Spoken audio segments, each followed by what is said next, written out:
Les gestionnaires les plus réticents à adopter l'informatique en nuage le sont souvent pour des raisons de sécurité. Pour des raisons juridiques, il faut faire parfois très attention lorsque vient le temps de confier l'hébergement de certaines applications à l'externe. Quels sont les plus importants risques de sécurité à ne pas négliger? Voici les réponses de nos deux CIO.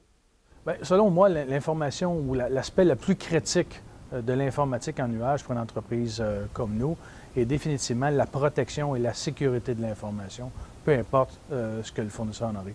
On a un sentiment de perte de contrôle, on a un sentiment que l'information ne sera plus sur notre juridiction, sur notre contrôle, et à ce moment-là, on doit s'assurer de la protéger tout simplement. Le facteur humain, c'est le premier. Les technologies, c'est beau, ça fonctionne, c'est automatisé, mais le facteur humain, lui, il est variable. C'est un élément hyper important de s'assurer que l'organisation a des ressources d'expérience et d'expertise dans ces domaines-là. Le pont de confiance ne se fait pas avec des machines, ça se fait avec des humains. Donc, le facteur humain, il est majeur là-dedans.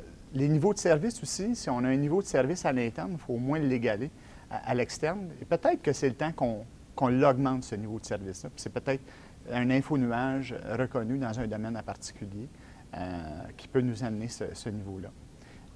La protection et la synchronisation des données, c'est encore un sujet super critique. Je pense qu'au niveau fonctionnel, au fur et à mesure que le temps avance, ça devient de la commodité. Ce qui ne devient pas commodité, c'est la richesse des informations, la richesse des données qu'on a, qui nous permet d'être compétitifs dans le marché, qui nous permet d'aller chercher de nouveaux marchés aussi. C'est des éléments importants. Il ne faut pas oublier souvent que les gens qui investissent dans les technologies et dans les services cloud ont souvent des services encore plus avancés en termes de sécurité qu'à l'intérieur d'une entreprise, par le biais qu'elle se doit d'être haut de gamme et de première mesure. Bien, on a tendance à regarder la sécurité sur différents axes. Un, la sécurité technique de l'information, à savoir que les réseaux sont protégés, l'environnement informatique, etc.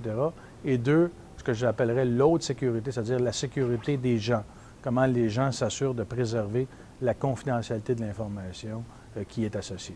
C'est un aspect plus difficile à contrôler, je dirais, mais aujourd'hui, on a des techniques ou des moyens pour, d'une certaine façon, contrôler ce risque-là.